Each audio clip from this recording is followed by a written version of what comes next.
Pasigueño. Today, we are on our second day, and our next segment will be about essentials of applying sustainability at work and home. Our speaker for this afternoon, Our speaker for this afternoon is an environmental engineer and EHS consultant. He is the founder, president, and CEO of Pacific Spectrum Environmental. Let's welcome Mr. Richard Brian Uy. Okay, magandang hapon sa inyo lahat. Shoutout po doon sa Tatak Pasigueño ng mga booths. Kaya pumalakpak naman po tayo. Yan. Sige po, yan. Para po tumawag po tayo ng atensyon. At maraming salamat doon sa suporta. Of course, the Mayor Vico Soto. Natutuwa po tayo bilang mga Pasigueño na meron po tayong mayor na tapat. Hindi po ba? May takot sa Diyos at may pagmamahal sa mga taga-Pasig. So, shoutout din po sa isang kaibigan ko, si Miss Jessie, yung kanya St. Peter Plus, nandiyan po sa likod. So, maraming salamat. So, ngayong hapon, pag-uusapan mo natin yung ano ba pwede nating parte para maayos natin yung ating mundo. Minsan, inisip natin, ano ba yan? Wala naman akong pakialam dyan, di ba? Flooding na yan, yung flooding na yan, natural na yan, hindi natin matatanggal yan. Pero sa totoo lamang, yan po ay may kinalaman sa desisyon ng bawat isa sa atin. So lahat tayo, meron po tayong pwedeng gawin on our own, personally, para makatulong po tayo na ma-improve po yung sustainability ng ating bayan, ng ating bansa, at ng ating mundo. So magandang hapon po muli. Ako si Brian Uy, or Engineer Brian Uy. Ako po ay presidente at owner din po ng Pacific Spectrum Environmental. So pag-uusapan po natin ngayong hapon ay ang topic na essentials of sustainability at home and at work. So maiksi lamang, 5 parte lamang ito eh. So disaster and climate crisis, ano po ba ang status natin ngayon? Tapos paano tayo makakatulong bilang isang taga-Pasig, isang Pilipino para maging sustainable, at ano ba ang pwede natin gawin also doon sa ating trabaho. So at work, whether you are an employee or a business owner, meron po tayong magagawa in relation to improving sustainability dito sa ating bansa. And then of course, meron po tayong pledge. And then finally, open forum kung meron tayong mga katanungan. Sige po. So, yung unang parte, alam niyo po ba? Alam niyo ba na meron po itong, kumbaga, number 1 tayo, pero hindi siya magandang klaseng number 1. Bakit? Kasi number 1 ho tayo sa ranking ng most disaster-prone na country sa buong mundo. Sakit, no? Napakasaklat. Ngayon, wala naman siguro, we cannot pinpoint this specific issue on one person or one agency. Tawagin na lang natin siya sa mga pangalan or mga initials na DPWH. Hindi natin pwedeng ituro ito sa kanila lamang. Bakit? Kasi sino ba ang nagpapakurap kung walang mangungurap? Or sino ba ang mangungurap kung walang magpapakurap? Di ba? So at the end of the day, meron tayong accountability, meron tayong responsibility bawat isa sa atin bilang isang Pilipino. Pero kaya number 1 ho tayo sa buong mundo, hindi lang dahil sa corruption, kung hindi talagang disaster prone ang Pilipinas. By the way, iba yung disaster, iba yung event, halimbawa yung flooding event sa disaster or natural event sa natural disaster or disaster na tinatawag natin. Kasi pag sinabi mo natural event, yan yung merong flooding. So whether or not merong tao dyan, ay meron talagang flooding. So tawag natin dyan ay event. Pero pagka merong maraming naapektuhan, may nasirang mga kabahayan, meron nasirang infrastructure, meron mga nadisgrasya, meron na-displace, meron nangamatay ng mga tao, yan po ay ang tinatawag nating disaster, no? So, yan po ang pinakaiba.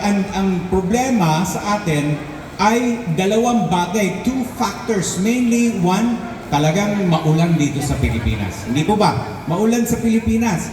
Talagang malakas ang bagyo sa Pilipinas.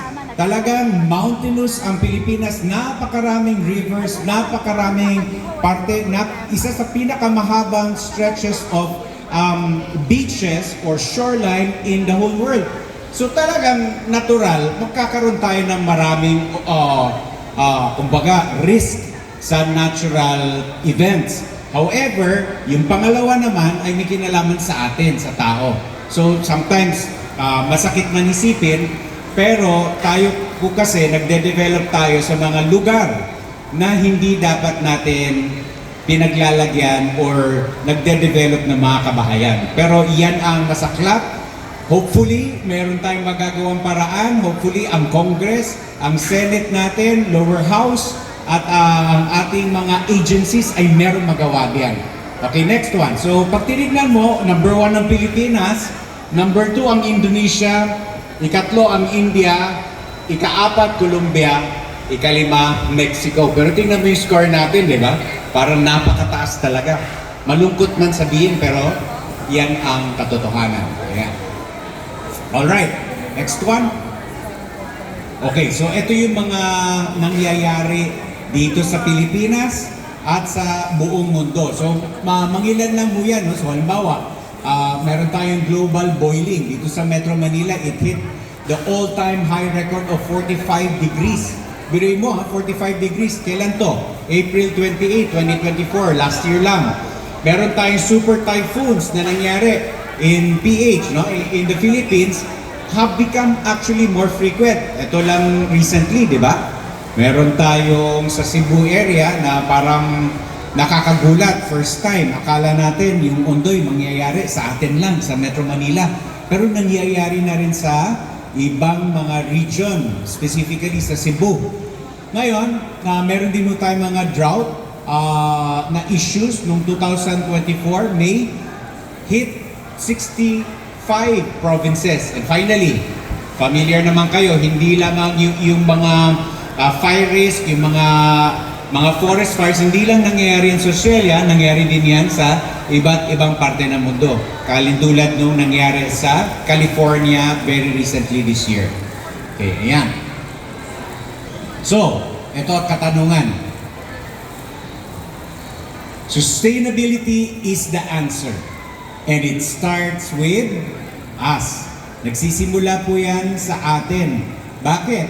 Kasi imagine ninyo kung ang mundo ay walang tao. Tama ba? Imagine ninyo walang tao mundo. E di, ang earth nandyan lang yan. Sustainable yan. Hindi mauubos yan. In fact, kahit sobrang daming tao, lumalabas, science is saying, kaya pa rin yan i-sustain. Ang tanong, abusado ba tayo? Bilang humans, no? Na nakatira dito sa Earth, abusado ba tayo mag-isip? Simple lang yan. Pwede natin pag-usapan yan mamaya sa mga examples natin. So sabi ng UN, United Nations, ito ang definition niya ng sustainability. It is meeting the needs of the present. Ibig sabihin, yung kailangan ma-meet yung ating pangangailangan without compromising the ability of future generations to meet their own needs. Sino sa atin ang mga may anak? Di ba? Marami sa atin may mga anak. Di ba?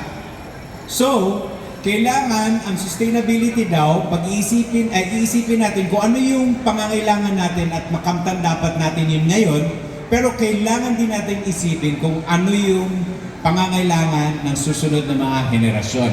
Yan ang sustainability. So how can you, tayo lahat, how can we, in our home and in our workplace, contribute to sustainability? Yan ang isang malaking katanungan na masasagot ho natin hopefully ngayong hapon. So next, so ito yung dalawang bahagi yung gusto kong ipahatid sa inyo. Ang una is yung tinatawag natin mindful habits at home. Okay, so mamaya yung ikalawa. So mindful habits at home, real sustainability begins with us. Galing po sa atin talaga yan. And every choice that we make inside our homes will shape the world outside of us. Tayo ho ang magde-define yan. So magbibigay ho ako ng mga 4 na mga principles, 4 principles that can help us understand how we can become more sustainable. Paano po tayo uusad sa susunod na henerasyon na hindi po natin nasisira yung ating current na natural resources? Unang mindset. So, pag-isipan natin, in fact, the Bible speaks about be transformed in the renewing of your mind. Diba? So, ibig sabihin yan, para ako magbago, kailangan ma-transform po yung aking pag-iisip. So, yan ho ang napaka-importanting bagay. We need to transform the way we think. We need to transform the way we respond to situations. So, yung ikauna ay, yan. So, next slide tayo. Ayan. So, ito yung unang principle. Big picture mentality versus sachet mentality. Aminin natin, sino sa atin ang mahilig mag-sachet? Marami talaga gumagamit ng sachet. Meron po akong aaminin sa inyo. Nung mga bata pa yung mga anak ko, nagte-transition kami, sachet ho talaga gamit namin. Tanungin niyo ako, bakit? Kasi, yung mga anak ko, pagka yan ay dibomba, okay? Mali pala. Pagka yan ay dibomba, gagamitin nila yung shampoo ninyo nang walang pag-iisip. Hindi nila iisipin yun. Pero kung sachet, bibigyan mo siya ng isang sachet, o yan, bahala ka na, ubusin mo. So tinuturuan namin siya kung paano magtipid. Hindi po ba? Pwede. Pero ang problema ng sachet ay ito. According to DNR, the Philippines uses 163 million plastic sachets, 48 million shopping bags, and 45 million labo bags every day. Araw-araw po yun. Buong Pilipinas lang po yun. And that's about 60 billion sachets every year. Dami. Sobrang dami. So, anong problema ng sachet? Ang problema niyan, it ends up in our waters. Yung ating mga tinatawag na receiving bodies of water. Alam niyo yung mga receiving bodies of water? Ilog, creek, lakes, dagat. Yan po yung mga tinatawag nating receiving bodies of water. At nagka-clog po siya ng mga drainages natin. In fact, based on our experience sa Ondoy, ang daming basura. Bakit? Kaya yan yung reason bakit nagkaroon ng flooding dito sa Metro Manila. Ang tinamaan ng Marikina, tinamaan ng Pasig, yung aming bahay hanggang dito yung baha. So tayo lahat apektado. Bakit? Dahil may mga bagay na pwede naman natin solusyonan pero hindi natin naiisip. So ngayon, pwede natin na pag-isipan yan. So big picture mentality and sachet mentality. So, ano ba ang ibig sabihin ng big picture? Ito yon, simple. So, it's a big picture mind shift. Shift tayo, di ba? Sama-sama tayo mag-shift dito. So, big picture people. So, kung tayo ay big picture na, we do not shrug and say, it's just one sachet. Okay lang yan, tingi lang naman yan, walang makakaisip niyan. Okay lang yan, pabayaan mo na, isa lang naman yan. Right? Pero, malaking impact yun kung tayo ay mag-iisip para maging sustainable. Because the way we should think is we should be able to change the sustainability story. Ayan, so next one. Okay, upgrade now or pay later. Upgrade now, ito yung ikalawang principle. Upgrade now or pay later. Ito naman yung mind shift about technology. Sino sa inyo ang gumagamit pa ng 5110? Kabisado niyo yun, 5110. Ano yun? Ay, hindi nyo kabisado.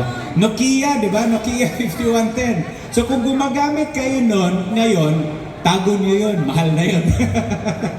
And then, hindi yun yung point. Ang point is that technology changes. Naalala ko dati yung BlackBerry, sobrang sikat, di ba?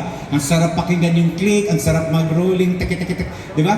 Pero nung pumasok yung yung mga smartphones, di ba? Wala na mga keyboards. Iba, pwede mo nang i-zoom in, zoom out, gamit mo lang yung dalawang daliri mo. That is what you call a technology shift or technology mind shift. So, upgrade now, pay later. Bakit? Kasi pag nag-upgrade ka ng bagong technology, it's modern, it's energy saving, it's intelligent. Alam niyo ba yung mga aircon ngayon meron ng AI? Nakakagulat, no? AI, mag-iisip siya, okay, i-adjust ko ngayon yung hangin, adjust ko ngayon. Nagugulat ako, yung aircon ko, bigla na lang humihina. Bigla na lang lumalakas. AI yun, AI, kung hindi natin alam, no? So, pay later, bakit? Kasi kung gamit nyo pa yung mga lumang style, technology, outdated na yun, inefficient yun, at hindi yun responsive, no? So, example, Meralco 2024 data, sabi niya, the Power Lab in Meralco tests show that the inverter aircons can actually cut electricity costs by 30 to 64%. Muntakin yun? 30 to 64%. Bigyan ko kayo ng halimbawa. Bago ako nagpalit, meron akong aircon, ilang beses na sinasabi sa akin ng kaibigan ko to. And it's funny, it's ironic kasi environmental engineer po ako by profession. Yun talaga ginagawa ko. Pero ewan ko ba, ayoko mag-shift. Dahil mechanical engineer din siguro ako, inisip ko, maganda yung matibay na aircon, yung napakatibay na aircon. Ibig sabihin yung compressor type na luma. Di ba yung ano? So gamit-gamit ko yung aircon na yun at magandang model siya. Ang aking cost ay nasa 9,000, 10,000, minsan 11,000. Pero may friend ako, 3-4 years ago, sinasabi niya, mag-shift ka na kasi, mag-inverter ka kasi napakamura. Yung aking electricity cost, murang-mura lang. Alam mo, finally, very recently, atong this year, nag-shift na ako. Sabi ko, sige, try na natin kasi kailangan na natin ng mag-upgrade. So nag-shift po ako. Guess what? Just one aircon. From 9 to 11,000 pesos a month. Ngayon po, 3,000 to 5,000 pesos na lang yung aking bill. Sabi ko, ano ba yan? Dapat matagal ko nang ginawa to. Literally, dapat matagal ko nang ginawa to kasi magkano na-save ko? Isipin mo, 5,000 na lang. Imbis na 10,000. O sabihin na natin 9,000. Edi 4,000 per month na-save ko, di ba? Magkano yan per year? 48,000 pesos. Mas mahal pa ang kuryente ko kaysa sa presyo ng aircon na pinambili ko. So think, upgrade now or else you will pay a lot more money. Yan ang kwento dyan. So, technology mindset shift, every day you delay upgrading, more of your hard-earned money will go into wasted watts. Matatapon lang pera ninyo dahil hindi nyo naman magagamit. Alright, ikatlo, useless or lose more. Gumamit kayo ng mas konti kaysa kung hindi ay gagastos kayo ng mas marami or mas marami kayong mawawala. So, ito yung isang example, no? Galing ito sa Senate Economic Planning Office. Sabi niya, among 534 water districts monitored by LUA, 46% have non-revenue water. Ano ibig sabihin ng non-revenue water? Leaks, illegal connections. Right? Yan yung ibig sabihin yan. Ibig sabihin yan, binabayaran natin yung inefficiencies ng ating mga local water districts. Now, we're not trying to blame it. However, if we do not manage our resources, tayo po ang magbabayad noon. Hindi po ba? Next slide. Meron pa akong isang example. Okay, tingnan niyo to.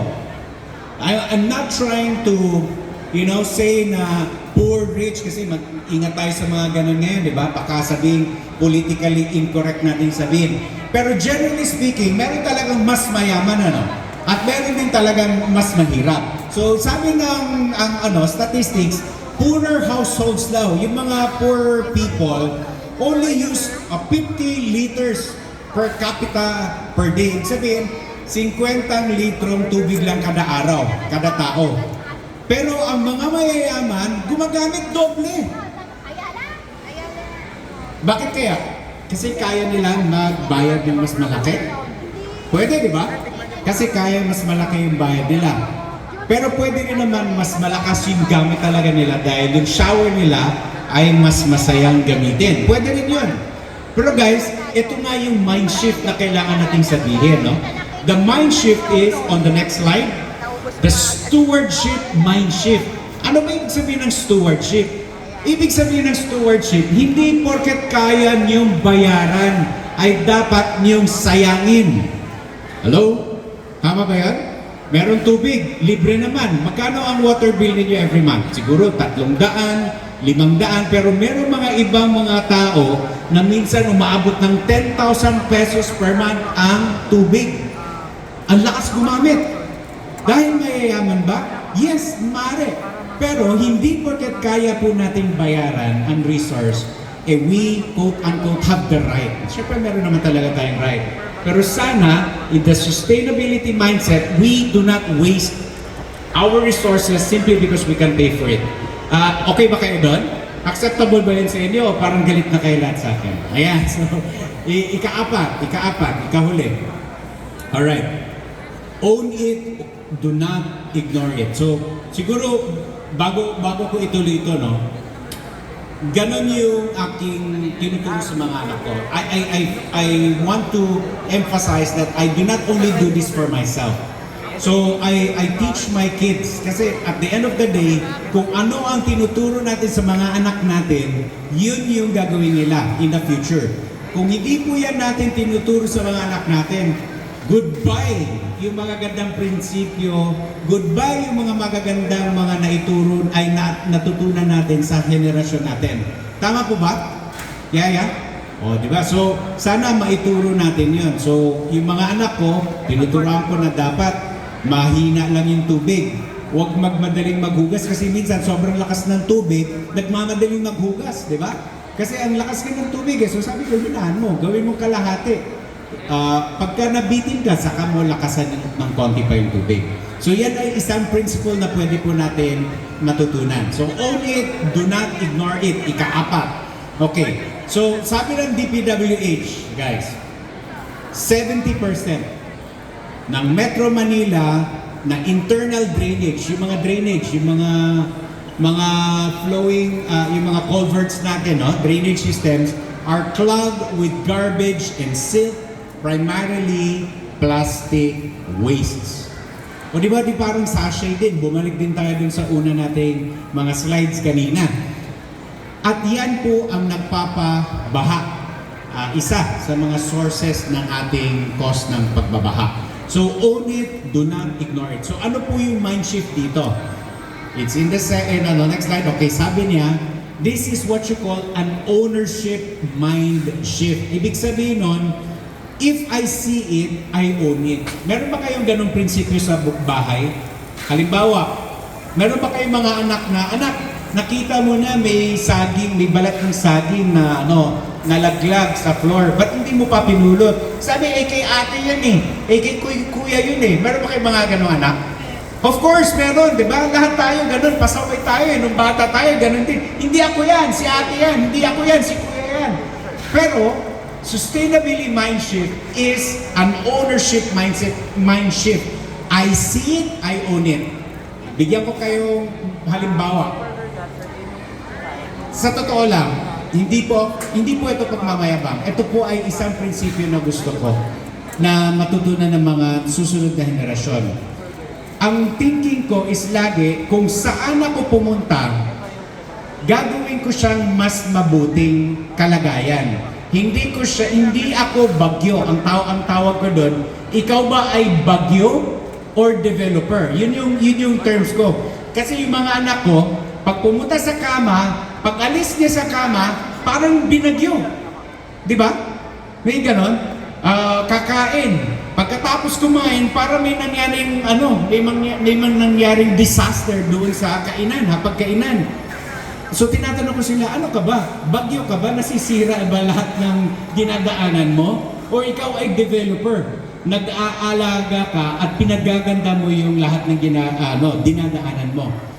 Naintindihan po natin yung ganung mind shift. So isa sa mga bagay, halimbawa, magugulat kayo. I go to this kind of extent. I use a public toilet. Public toilets are dirty, right? Public toilets are dirty. Pag nakita ko, basa yung floor, merong whatever doon sa upuan, lilinisin ko yun, gagamitin ko siya, at lilinisin ko siya. Paglabas ko, wala akong pakialam kahit nababuyin ulit ng susunod. Basta ang mindset ko dyan, lilinisin ko, yun yung role ko, yun yung trabaho ko.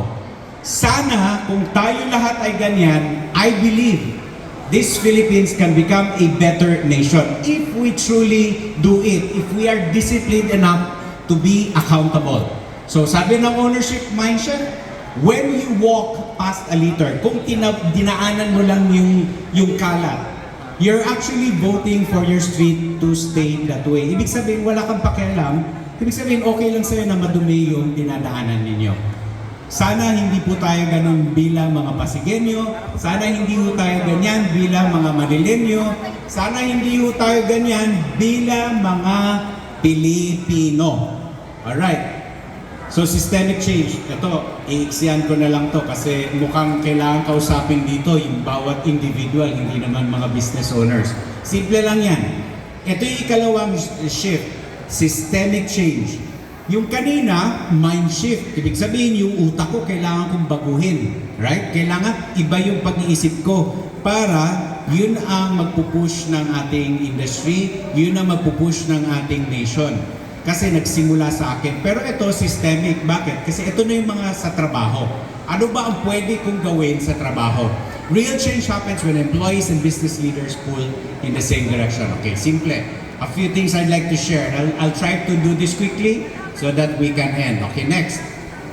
Alright, so employees are the frontliners of the system, obviously, di ba? So you, all of us who are employees can control our daily choices which can make a big impact in our workplaces. Okay, a few statistics. Alright, every time, sino pa sa inyo ang mga nagpiprint hanggang ngayon? Alright, I have nothing against you guys. Pero as much as possible, kailangan natin maintindihan ang statistics. So every time you hit print without thinking, a 3 page for a document, you'll forget by tomorrow. Sino sa inyo ang maraming kalat na papel or scratch paper sa bahay kasi tanggap kayo ng tanggap ng paper? Kasama na ako dun. Kasi nasabi ko dun sa mga tao, huwag na kayo mag-print, bigyan nyo na lang ako ng PDF. Okay, the average office worker, bawat isa sa atin sa office, uses 10,000 sheets of copy paper per year. Grabe! 10,000 ang isinasayang natin, bawat isa sa atin. O tayong 5, 1, 2, 3, 4, 5, diba? 50,000, ano na yun, sheets of paper every year. Okay, next statistic. Meron pa yata ang statistic dito. Ayan, so ito tingnan nyo.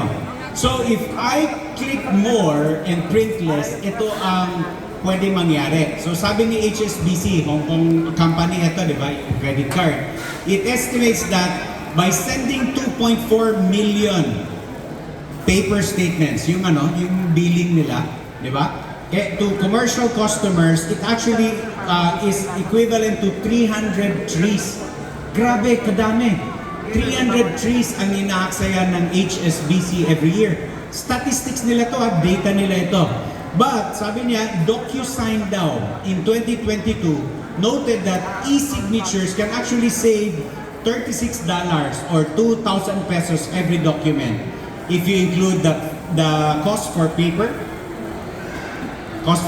printing, postage, storage, and error handling. Ganong kalaking pera, 2,000 pesos, papel, 2,000 pesos yung cost. Sa totoo lang, di ba? Totoo naman talaga yun. Davao City Council almost uses 70 reams of paper every session.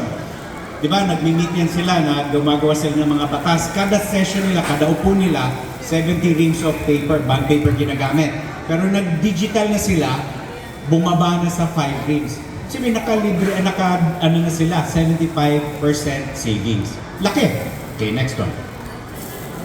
Okay, so, ito ang way forward. Sana ang mga companies, mga empleyados, ang mga empleyado dapat iniisip niya, e-signature, online documents, shared drives, double-sided printing kung kailangan mag-print. Alright, next one. So, ito yung sa commuting naman. Sabi niya, choosing one less solo car trip today is choosing one more clean breath tomorrow. Ibig sabihin, kung sumasakay ako, nagmamanay ako ng sarili ko sa sasakyan, mas malaki ang chances na yung hinihingi akong hangin ay polluted. So kung pwede, makiki-commute ako kasama sa ibang mga tao. So every year guys, every year, bawat isang tao, bawat isang driver ay 240 hours ang ini-spend niya sa isang taon. Grabe, 240 hours siya nasa road. Ganon kahaba. At sa 240 na yon, almost half, 117 hours ay dahil sa traffic. Hello, Metro Manila, gumising kayo. Metro Manila, napaka-traffic talaga dito, di ba? Hindi talaga natin gusto yung traffic. Okay. Pero pwede ho natin gawa ng paraan. Sana papunta tayo doon. Ako, isa sa mga guilty dito kasi ang hirap mag-commute. Kung ako siguro nasa Singapore, pasintabi lang, magko-commute ako lagi. Kung ako'y nasa Europe, nasa Australia, magko-commute ako. US, pag-iisipan ko kasi sa safety. Pero depende. Okay? Pero dito sa Pilipinas, parang ang hirap mag-commute kung meron kang sasakyan o meron kang motor. Di ba? Kasi makikipagsiksikan ka eh. Kaya medyo discouraging. So hopefully magbago. Next slides. Ayan. So change your route. Pwede ka mag-carpool. Pwede ka mag-public transportation. Alam niyo, biking, sana ito ang mangibabaw. Hindi lang maganda para sa daanan natin, maganda rin para sa health natin. Hopefully, pagdasal natin na mapunta tayo sa biking para mag-biking na tayong lahat or walking. Mas mahaba lang. Okay, next one. Okay, so mga business owners, so kasama ko dyan.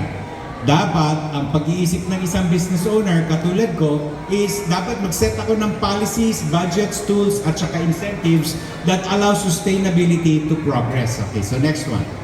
So ito yung mga pwede namin gawin. So mag-upgrade kami minsan, katulad kanina, di ba? Upgrade now or pay later. Ganon din to. Kasi 10% of the national electricity use are with commercial buildings. Napakagastos. So ano pwede gawin? Marami mga pwedeng gawing implement. Yung next slide natin ay, ayan, halimbawa, aircon retrofit. Biruin mo, gagastos ka minsan, pero ang masisave mo is 4.7 million pesos per year. So, wala masyadong details to. Example lang ito. So, gumastos siya, 4.7 million pesos ang nasisave niya every year. In 5 years, bayad na. Bayad na yung kanyang technology. So, ito ay aircon inverter. Eh di ba ang aircon ay 10 years warranty? Ibig sabihin yan, 10 years siyang kikita. Mababawi na niya. Next examples, meron pa akong dalawa dyan.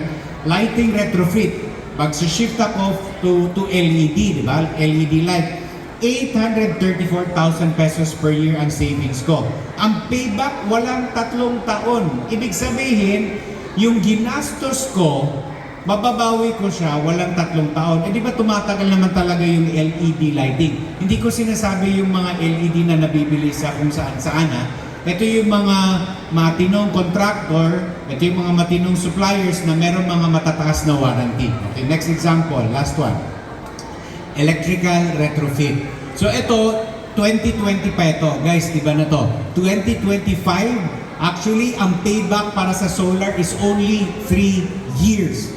3 years. So kung gumastos ako ng 300,000 para sa bahay ko, mababawi ko yung 300,000 na yon in 3 years. Ibig sabihin nun, every year, nakakatipid ako ng 100,000 pesos sa bahay ko. Which means, remember, solar panels, 15, 20, 25 years pura warranty niyan. So for the next 15 years, ang laki na natipid mo, 100,000 per year, is 1.5 million pesos in the next 15 years. Wow! Solar panel. So syempre, may problemang konti yan, pinag-iisipan kung paano solusyonan yung pag-dispose ng mga solar panels pagka nagkaroon ng end of life. So hopefully, masolusyonan din yan ng ating mga ininyero sa buong mundo. Okay. I'll stop here. Ayan. So in reality, pag sinabi mo kasing sustainable, hindi mo pwedeng puro salita lang satsat, di ba? You should say something that you're actually doing. So I'm actually referring to employers. Kasi ang employers, hindi siya pwede mag-isip ng sustainability kung hindi niya naman masustain yung mga tao niya. Mahirap yun. Actually, napakahirap ng Gen Z, napakahirap ng ihawakan ang Gen Z sa kumpanya mo. Hindi nagpapahawak yung mga yan. Hindi po ba? Meron ba mga Gen Z dito? Maliban sa akin. Okay. Alright, Gen Z. Ang hirap, di ba?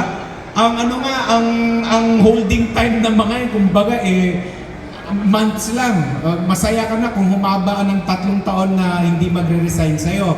Pero ang idea dapat dito is that makita nila, ma-envision nila sarili nila na lumaki at lumago sa inyong kumpanya. So kaya sinasabi dito is legal versus livable. Or ang legal, ibig sabihin yung tamang bayad or yung, hindi pala tama, yung legal na dapat bayaran mo sa isang tao ay hindi ibig sabihin ay sapat yun para sa tao, para sa buhay niya, para siya maging sagana. Right? So sabi niya, you can follow the law. Pwede mong sundin yung batas natin, pero still fail a family. Magkano ba ang ano natin?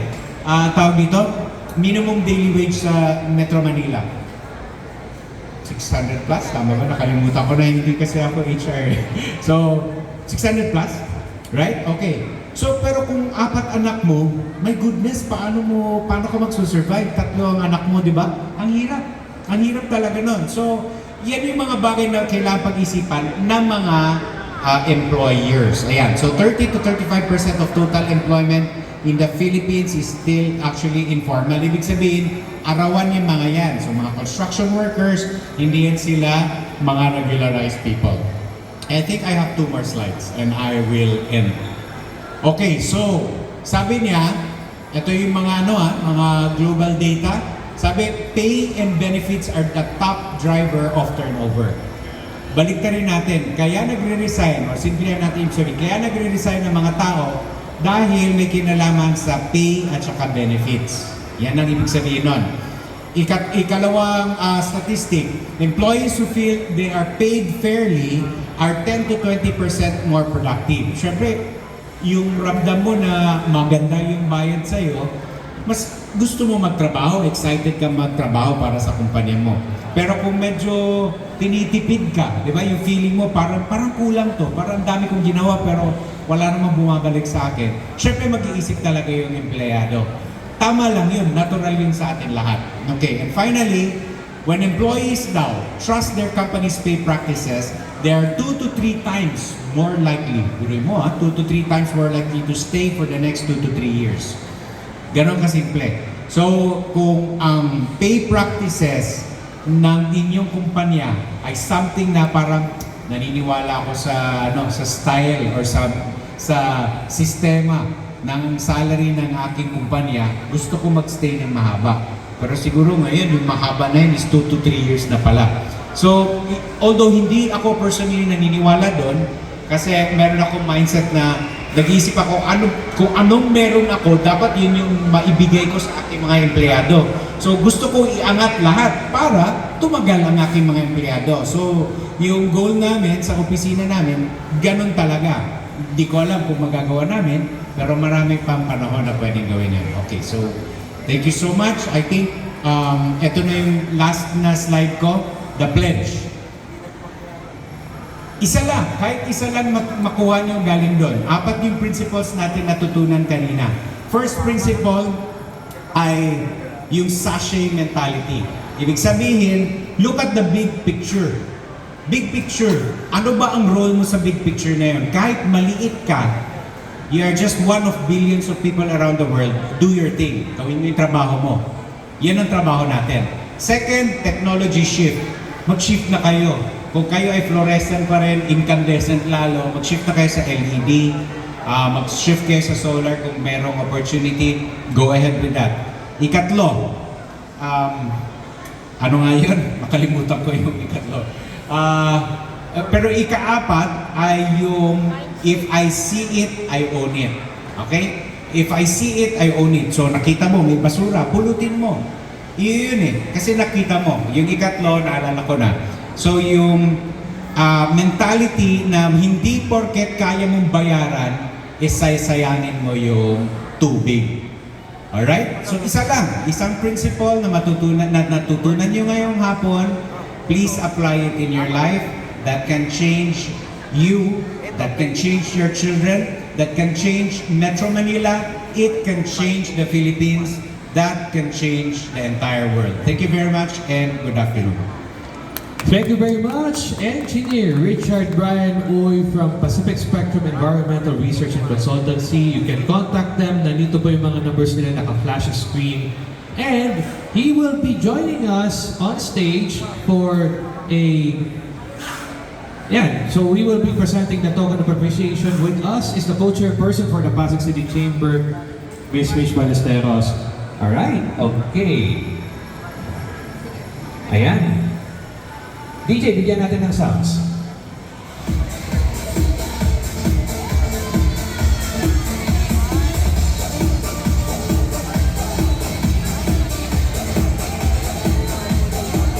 Once again, Engineer Richard Brian Uy from Pacific Spectrum Environmental. Once again, we are inviting everyone to join us here in the Activity Center for Tatak Pasigueño, and